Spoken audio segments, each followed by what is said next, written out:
Jay Scherr. Jay Scherr. Jay Scherr. Jay Scherr, business consultant. Jay Scherr. Jay Scherr Business Consulting.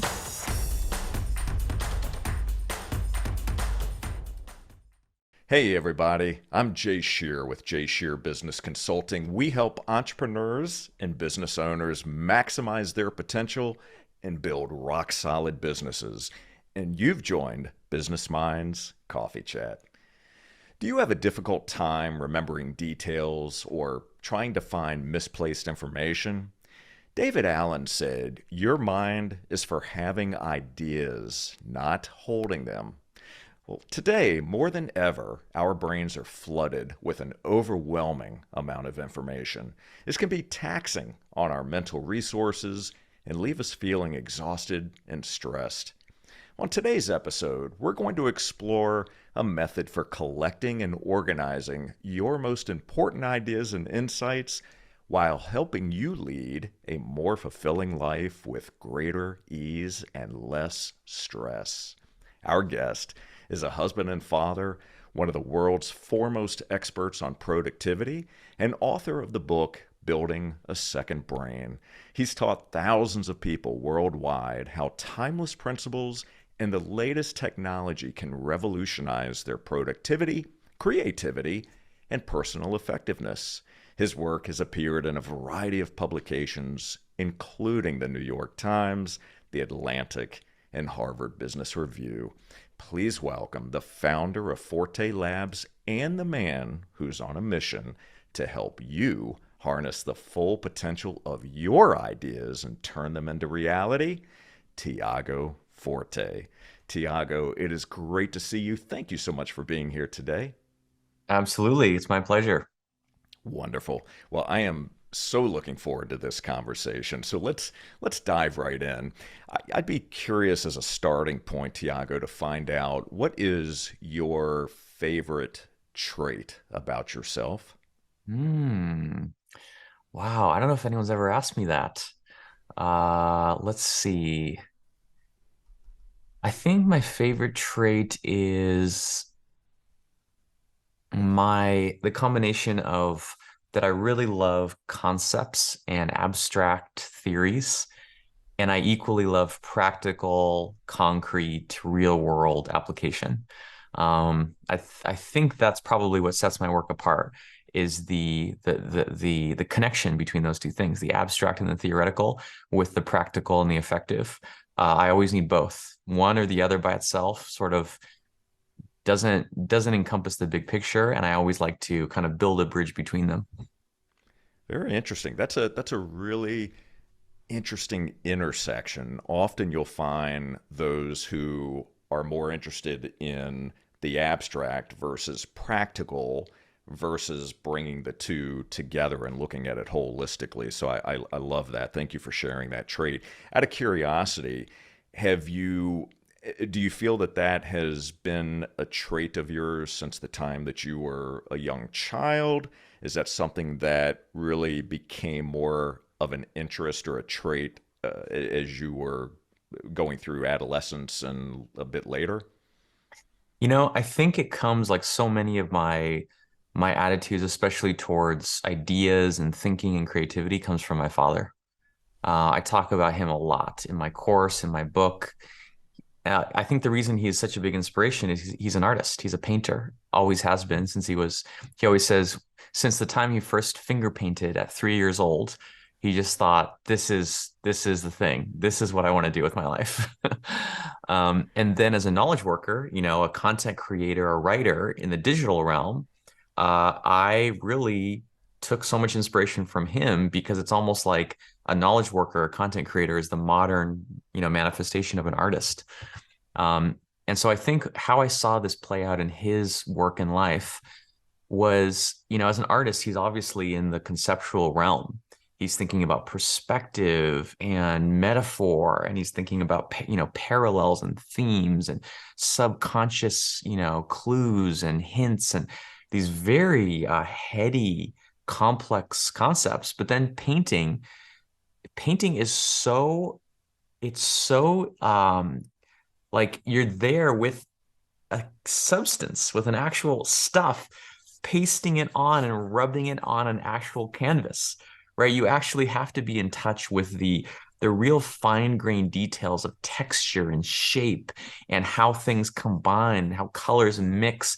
It is a very, very visceral, tangible thing. So I think he has to be in touch with those two, arenas.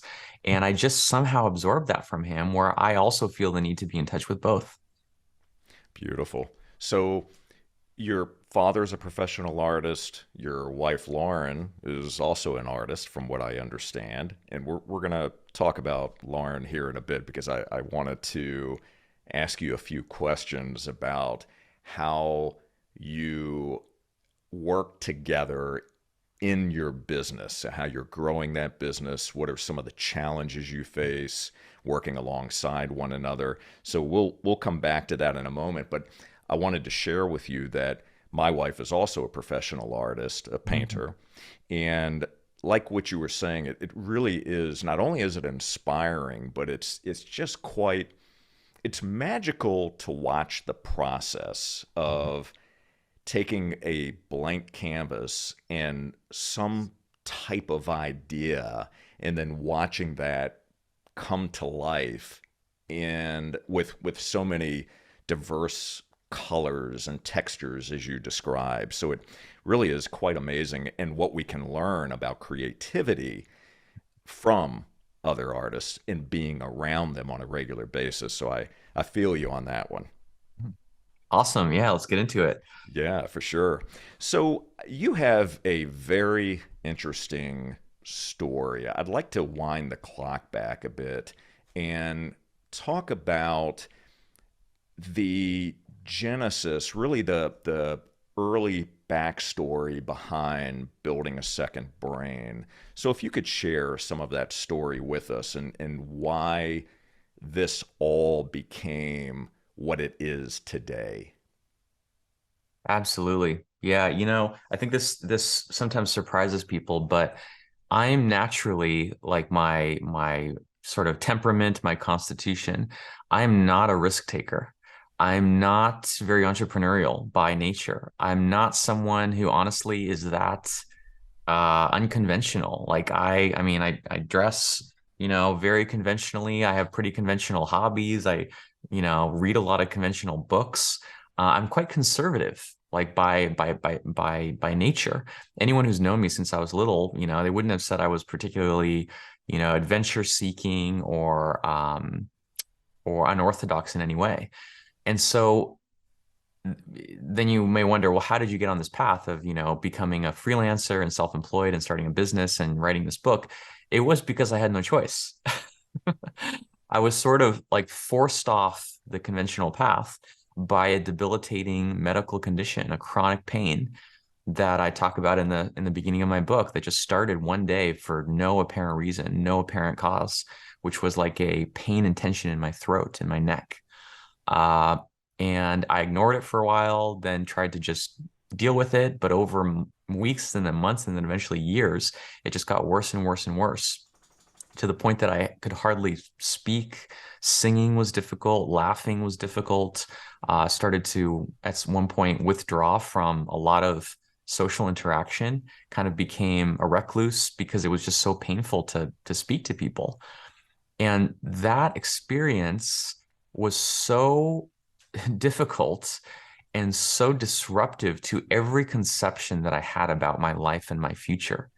Everything that I thought about how my future would go was threatened or seemed like it was threatened by this experience. And so I really was forced to develop a new skill and a new way of approaching life, which was to capture information in a place outside my head, right? Because not only was I in pain and my body was sort of breaking down, but even the medication that I took to resolve that pain caused short-term memory loss, right? And the way the medical system is designed for when you have a chronic condition, it's like a part-time job. You have to manage unbelievable amounts of paperwork and diagnostics and labs, keep track of so many prescriptions and doctor's recommendations and insurance paperwork. So it's like right at the moment that I had all this information that I really needed to manage effectively, my body and my mind were down and out. And so I was forced to create an external mind. I mean, it sounds unbelievable, but I had to create a second brain because my first one was simply not functional. So what was the starting point then for what was the first step that you took? There was a sense of urgency there. You had to do something different. You're losing your short-term memory. So what was the very first thing? You talk about capture. What tool were you using? What were you thinking about how you were going to do this? There were so many little steps, dozens and dozens of little steps. I mean, the earliest thing was I simply asked for photocopies of my patient record.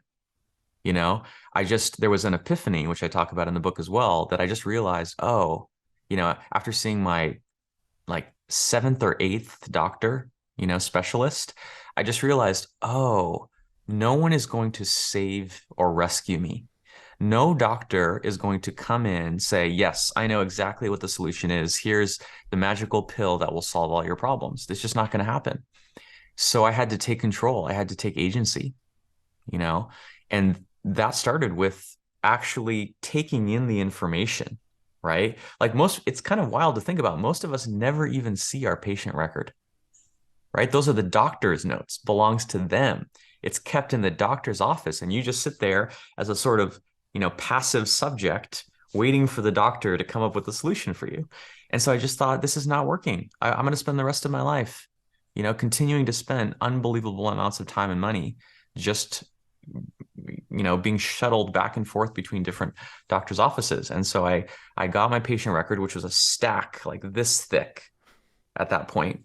And I just thought, okay, well, what can I do here? Let me scan these into the computer, right? So I digitized them, took a long time. But then I could start to do things. I could do searches, right? There's something called OCR, optical character recognition, which allows you to do a search for any words in scanned documents. I could annotate, right? I could add little markers, little symbols, or even my own writing, right? My own writing, such as what worked. The doctor said try three things. One of them worked well, the other two didn't work. Let me just annotate the results of that experiment. In other words, I just started making my treatment something that I was in charge of. And I want to note this isn't like doing research on Facebook. This isn't like, you know, like I'm still completely respecting and following my doctor's recommendations. They're partners, collaborators with me. But ultimately, what I discovered was this was a functional condition. It wasn't a virus or infection. It required changes in how I lived my life, in my self-care, exercise, sleep, mental health, right? Which are things that, especially the US medical system, holistic health is not what the medical system is focused on. They're focused on like fixing the one problem. And so if you're going to change your health and well-being holistically, you really got to be in charge of that. So what I'm hearing is that you were focusing on making behavioral changes, habitual changes. So this was almost an internal reset. Absolutely. Yeah, I mean, I was 22 when this started. I didn't know about or care about self-care. 22-year-old is just plow through whatever life is giving you and just grin and bear it. And yeah, it's funny. It's like no 22-year-old wants to hear, oh, you need to sleep better. You need to eat better. You need to exercise more consistently. Like those are the boring, obvious things that we're all told.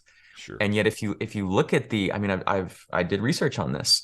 I think eight of the most widespread and just awful conditions are functional conditions that have to do with lifestyle primarily, not any virus or bacteria. So I mean, this is not some weird niche or some small concern. This is the dominant state of the state of our health, probably on a world scale, with any affluent society, is this kind of stuff. Amazing.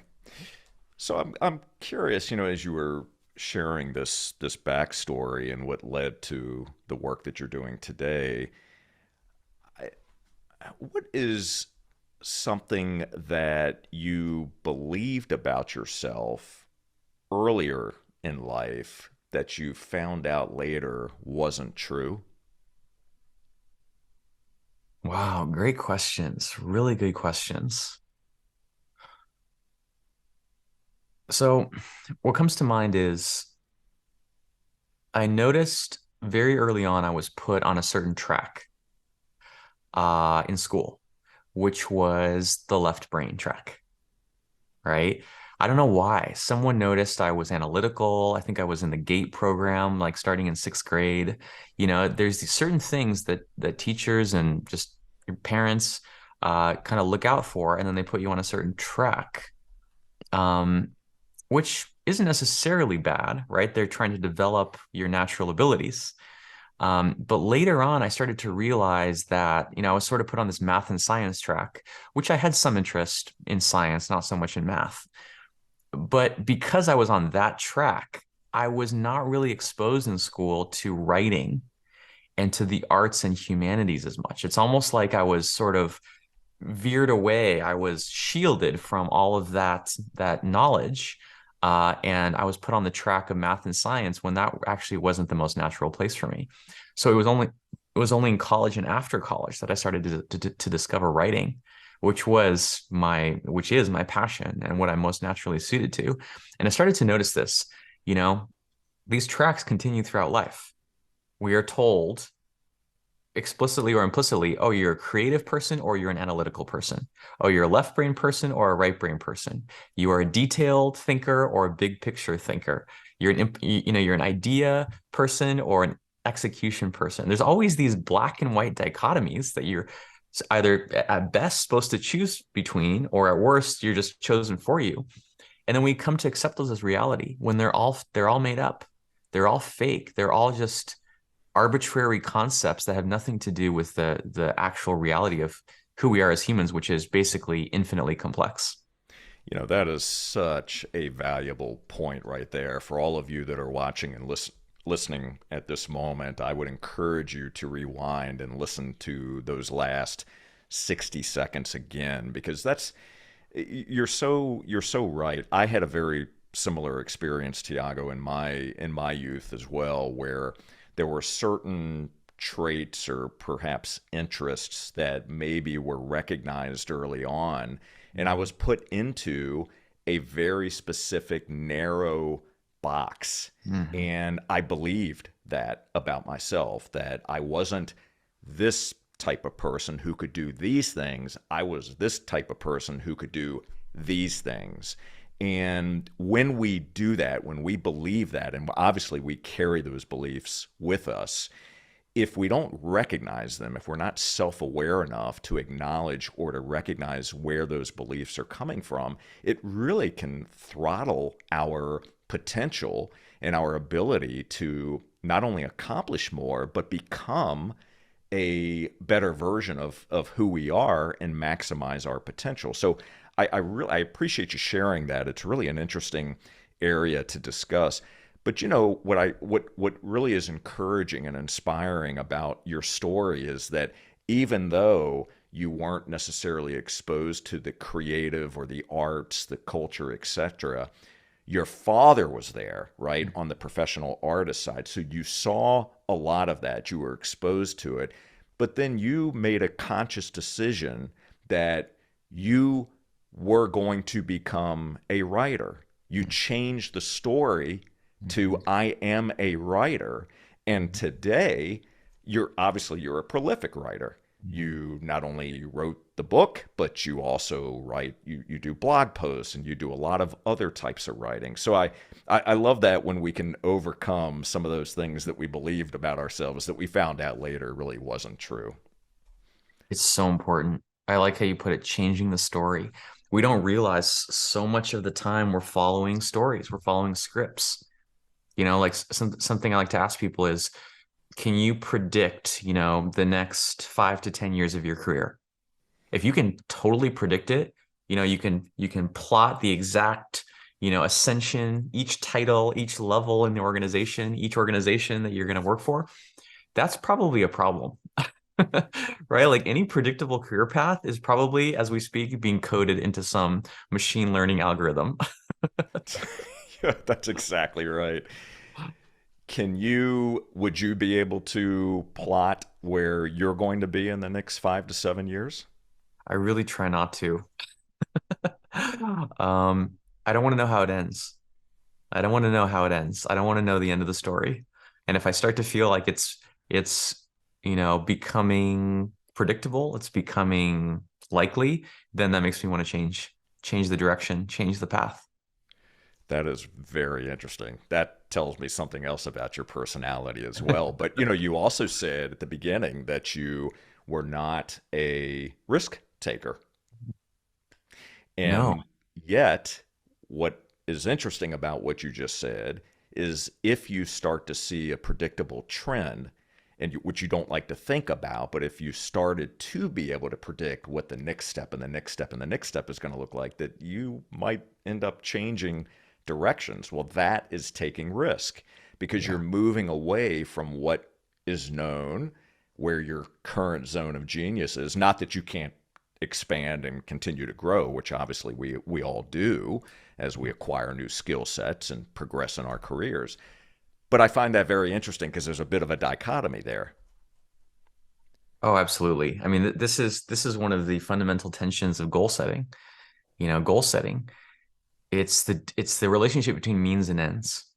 You need to know the end, or not know it, but have an idea of it if you want to have any agency in arriving somewhere that you like and you enjoy. But you have to be open to the means of getting there, right?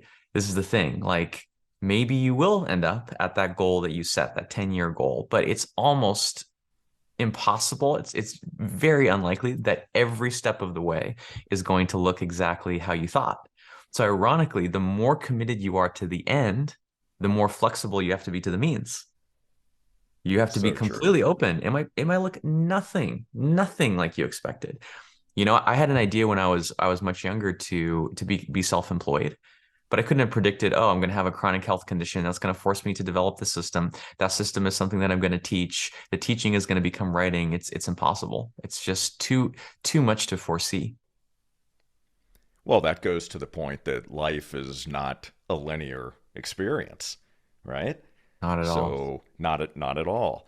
So I want to talk about Forte Labs since you did decide to start your own company. You co-founded that business with your wife, Lauren, Mhm. and share with us a bit about what Forte Labs does. What is your mission, and how do you help and serve your clients? Sure.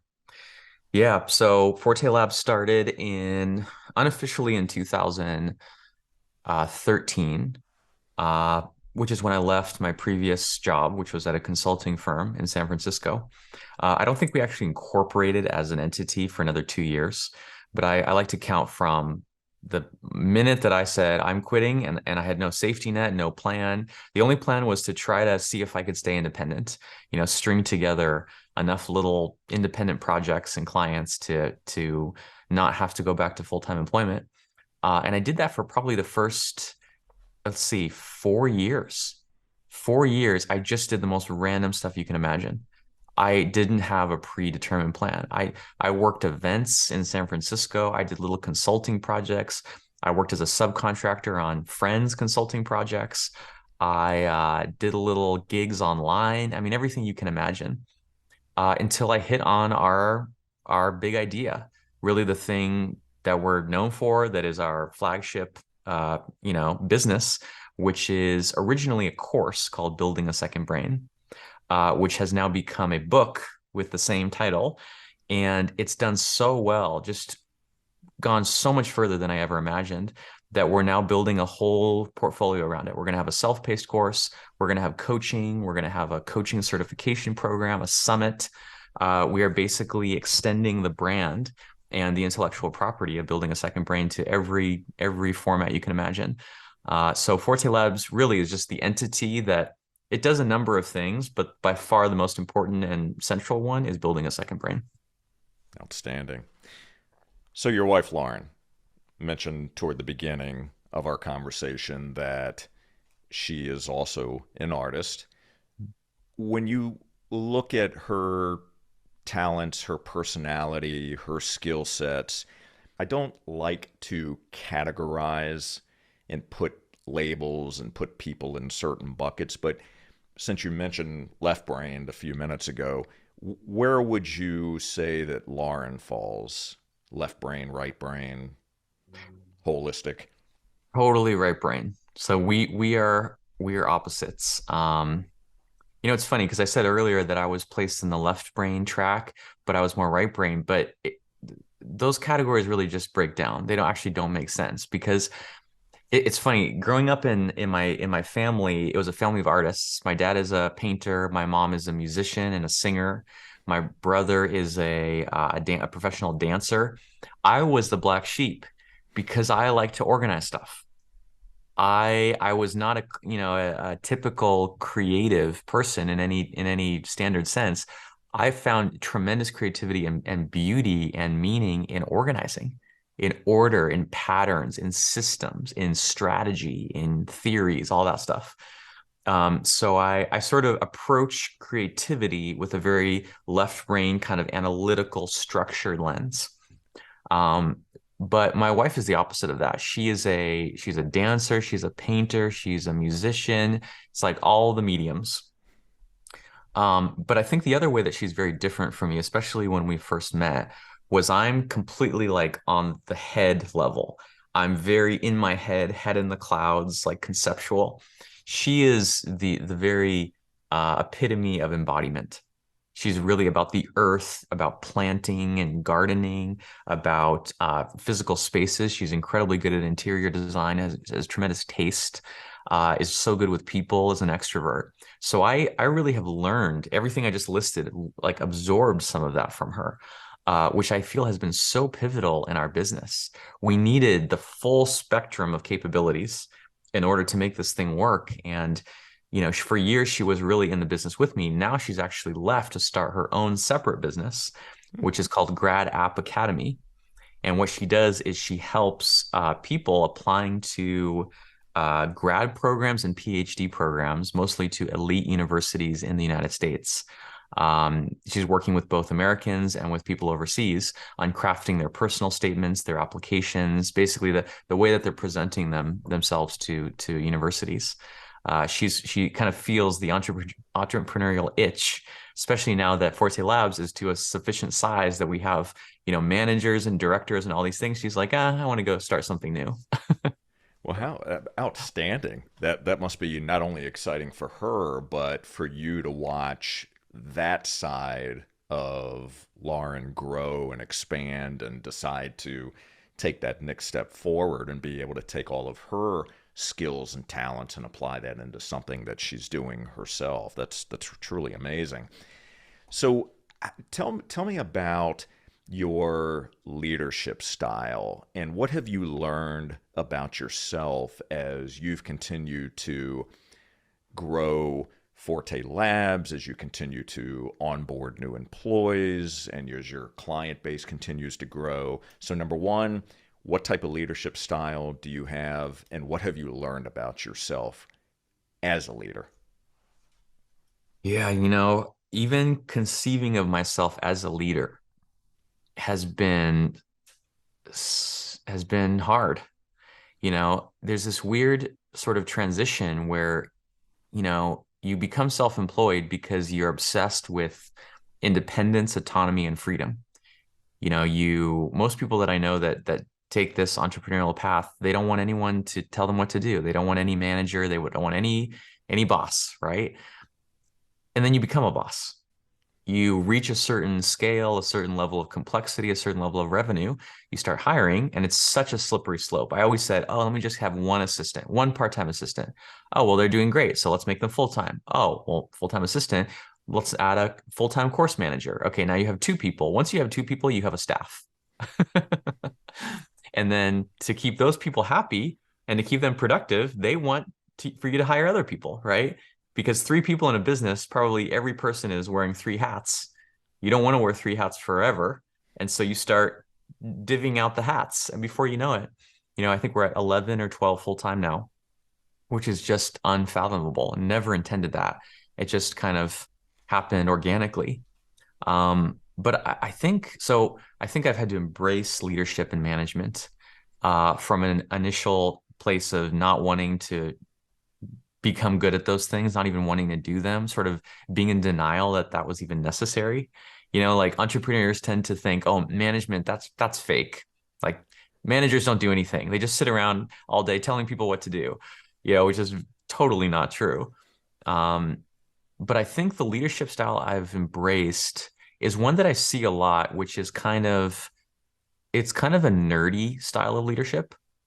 I've noticed this, a lot of tech companies, a lot of tech startups, the CEO is a nerd, right? They're a nerd. They're technical, they're obsessed with their topic. Tend to be introverted.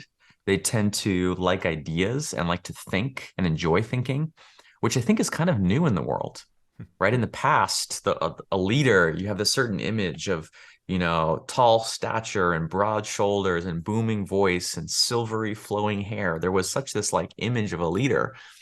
And I think what tech has done and startups have done has changed that, where now it's your ability to leverage the internet. It's your ability to communicate, through writing. It's your ability to have empathy and to have a very wide emotional range in order to work with a very wide diversity of people and customers. Those are some of the qualities that have become more valued as our work becomes more digital, more asynchronous, more remote, and more kind of content centric. So So that's what I try to be. uh, so it sounds like you are also somewhat of a chameleon Mhm. in that you're able to adapt to all of these different types of scenarios and personality types and needs and fulfilling that role in multiple ways, which is it's what good leaders do. So if I were to have a conversation with one or two of your employees who have been with you the longest, and I asked them to describe what Tiago is like on his best day and what Tiago is like on his most difficult day, how do you think they would respond to that? I would love to know. That's a great question. Um, so I don't know for certain what they would say because I think their definition of worst day might be different for different people. Um, but I do notice, I mean, from my perspective, that as a leader, as a manager, as a CEO, the definition of performance has changed so much. When I was on my own, it was like sheer output. What is just the raw quantity of tasks that were completed today? That was practically all that mattered, right? But these days, what I notice is my main standard of performance is the quality of my decisions, the quality of my decisions. Because a decision is such an interesting thing because how much time does a decision make? In theory, no time. It's the actual decision is instantaneous, right? And yet all the inputs to that decision are the sum total of your life, all of your life experience, all of your influences, your advisors, your friends, your mentors, your coaches, all the people who give you advice, your customers, whether you're listening to them, the opinions of your team. It's almost like my main job is to intake a quite vast amount of information, filter it through my intuition and my experience, and then the end result is an instantaneous yes or no, or yes with these conditions, no with those conditions. And then when I make the decision, there's all this follow on. Like, dozens of people are going to do things based on that decision. So it's almost like the time that I spend being productive as an individual is kind of inconsequential, right? It's like whether I get, 3 hours of work done today or five doesn't matter compared to whether the quality of that decision that I make is like how good is it? What is the quality of it? Since so many people's actions will depend on it. I don't know. It's a very different way of thinking about your performance, not in terms of quantity, but in terms of quality and the quality at these instantaneous moments of making a single decision. Very well said. I think about not only the quality of the decision, as you stated, and the fact that a decision that you make is going to filter down and create programs and tasks and events that other people are going to be managing and executing on. It also has a dramatic impact on the lives of those that work for you, that work alongside of you. So there's clearly a lot on the line when we make bigger decisions. And I'm curious from your perspective, what are some of the bigger questions that you're asking yourself today? I love that. Do you know about my favorite problems technique? Tell me about your favorite problems So technique. this is an important part of the course that I teach, which then became part of the book. It is one of my central ways of kind of approaching a lot of things. It's basically to lead with questions. So goals were sort of how we think about, the future. Like you set a goal and then you execute towards the goal. I kind of think that goals are sort of a 20th century phenomenon. The 20th century was so stable and predictable. You could predict what was going to happen. The GDP would go up by a certain percentage. The job market would change so and so way. Inflation was predictable. Like looking back, even just 20 years out, the 20th century was this anomaly of predictability and stability. Well, here in the 21st century, you can't take anything for granted. You don't know what's going to happen in the next 5 years or even 5 weeks, right? I mean, at any level, society, politics, war, pandemics, like it's just the level of chaos and uncertainty in the world has gone up so much. So to me, it's wise to replace goals with questions, right? As a leader, instead of saying, "Hey, everyone, we're gonna, reach this destination, and here's how." It's like I try to find question and just ask them again and again and again, which is why I loved your question so much. So I spent a lot of time thinking about this, but I'll just give you a few. One question that I'm really wrestling with is what is the essential nature of our business? And what I mean by that is, are we Forte Labs fundamentally an education business? Are we a high-end service business? Are we a digital product business? Are we a professional development training firm? Are we intellectual property licensing outfit? Like, what is our identity? What is our essential nature? Because depending on which of those we choose or we model ourselves off of, that leads to a very different future, right? I think the answer is probably some combination of those, which is what makes it so kind of interesting. Another So, one, so let me yeah, interrupt you for just 1 second. So, based on what you just said, that it's, let's say, a hybrid or a combination of all that you mentioned, and that clearly changes the steps that you're going, the next moves that you make, or at least the wider vision that you have and how you're going to get there. With that said, that it's a combination, have you then thought about what what other resources, talent do I need to surround myself with in order to be able to work with this hybrid look of our business and move it down the field?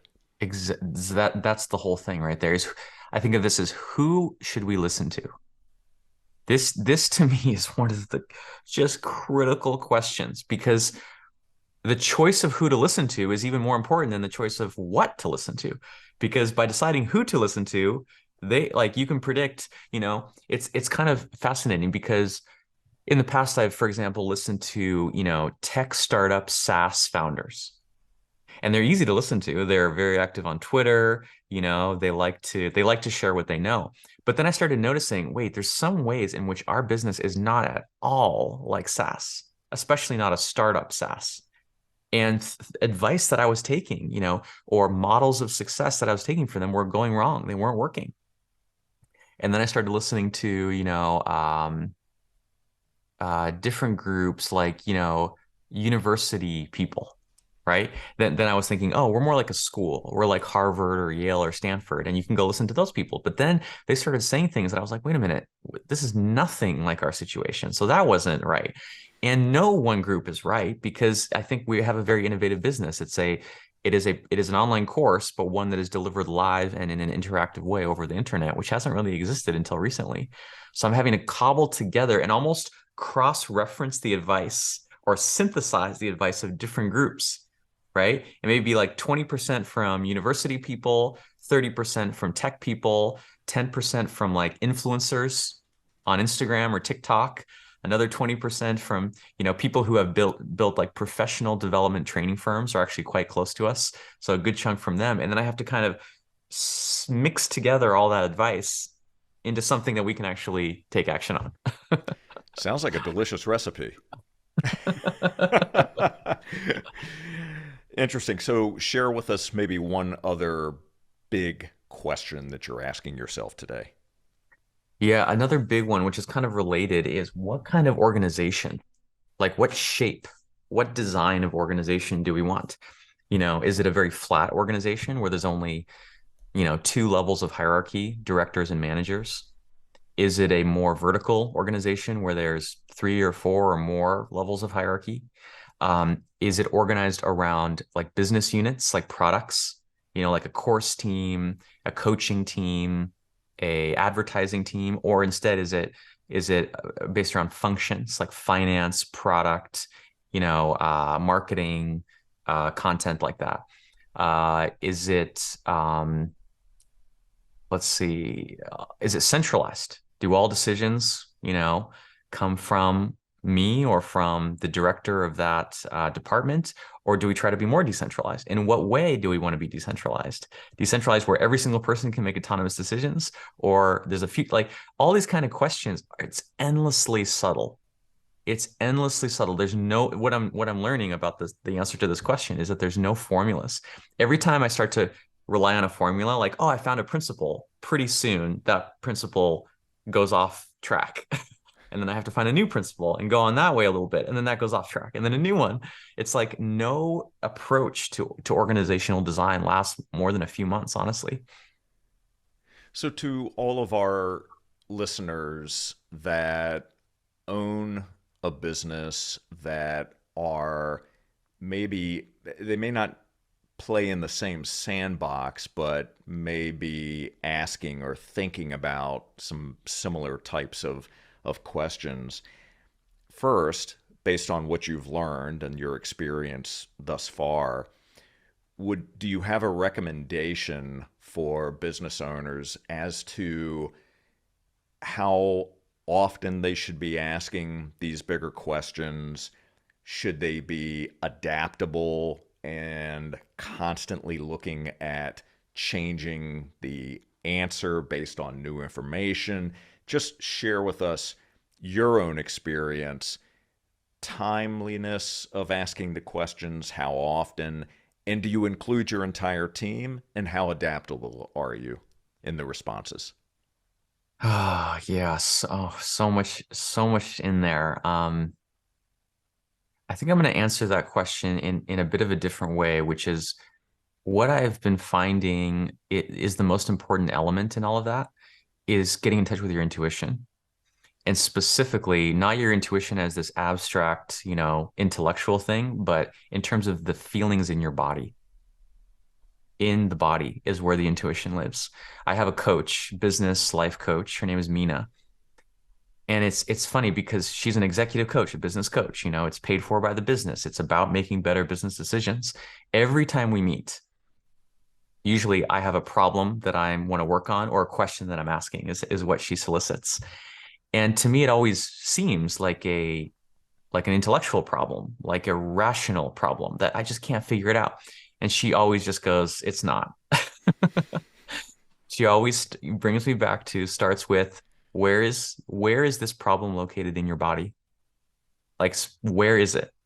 And always at first I'm like, no, it's not in my body. It's in conceptual space. She's like, no, it isn't. It's in my chest as a feeling, a slight kind of inward pressure. It's in my shoulders sometimes as almost like a weight, like a metaphorical weight. It's in my hands, which often has to do with agency and control, which is how we manipulate the world. It's in my head or in my ears. I find that the more specific I can get about where it is, what it feels like, and then something that she calls titration, which is seeing if you can modify it, right? Like if you feel, I often feel it in my chest and my torso. Can you make it worse? Can you make it more painful? And then go the opposite direction and make it less? Can you move the pain down into the stomach or into the like intestinal area? Or can you move it up into the head? Can you move it side to side? Can you change it from a pressure to a temperature, from a temperature to a tingling sensation? As I start to play with these things, what I'm basically doing is switching. Here's how I think of it. I'm switching the source of intelligence that I'm drawing on.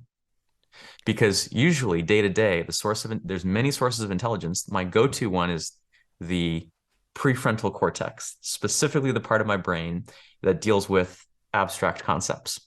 And what she tries to do is help me like kind of distribute where the kinds of intelligence that I'm accessing into the body, which includes everything from your life experience to mistakes and failures you've had to even like ancestral wisdom. Think about the accumulated knowledge that is in your genes and then your epigenetics from countless generations surviving in the world so that you can be here today. What about tapping into that wisdom? And so I find by the end of, an hour 15 minutes, it's like when I come back to the problem, I don't even see what the problem is in the first place, or the route to solving it or going around it or just dissipating it is so clear because instead of trying to do a frontal head-on attack with my intellect, I am essentially like organically sort of, I don't even know how to describe it. I'm using all the kinds of intelligence that I have access to instead of just one is I guess the simplest way.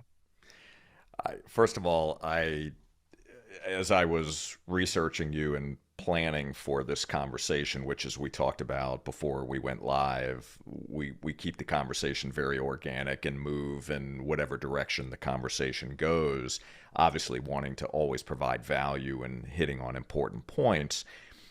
I have to tell you that this particular part of the conversation, which I'm absolutely thrilled that you brought this up, I'm not surprised about the technique. I am a bit surprised that we surfaced this topic during the conversation, but I also love it and I'm grateful for it. But it leads me to another question of curiosity.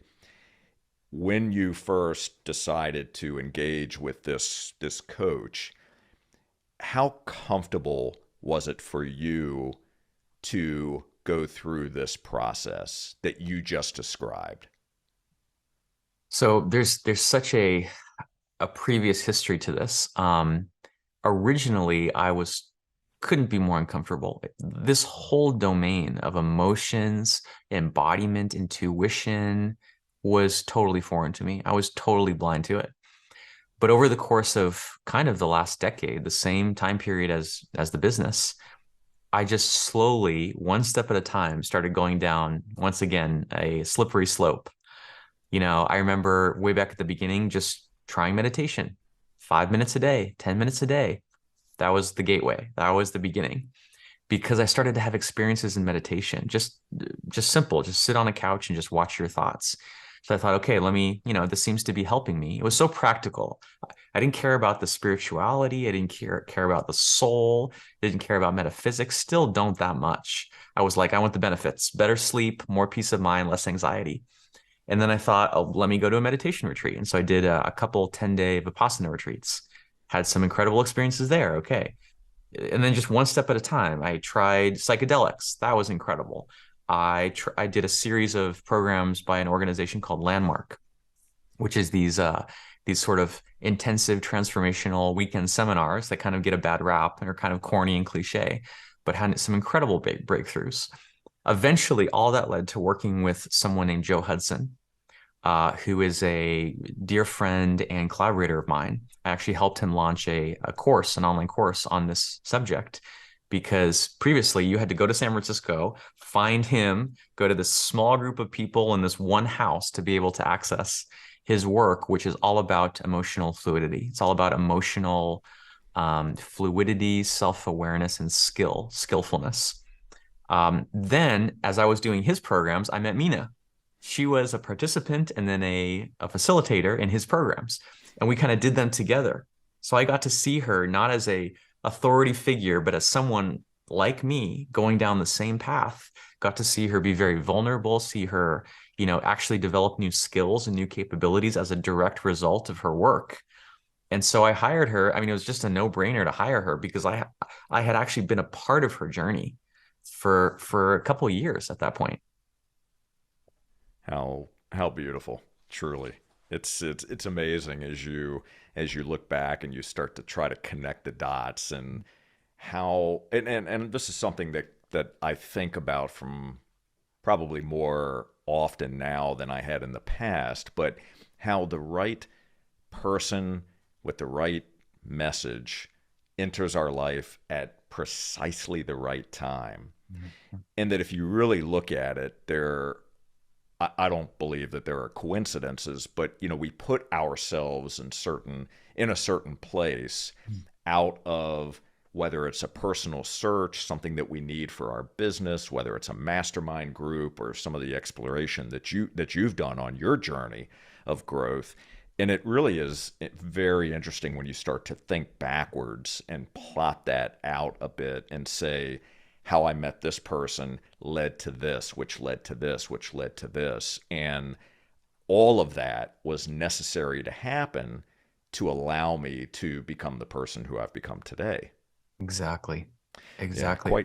quite interesting. So Tiago, as we wrap up the conversation, I do have all of your social handles, but what challenge would you like to leave our audience with?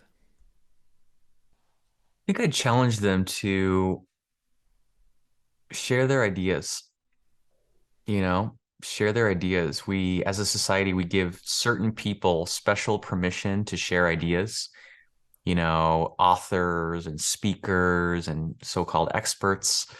But I think everyone has ideas. Everyone notices things in their world that could be different, that could be improved, that are interesting, that are undervalued.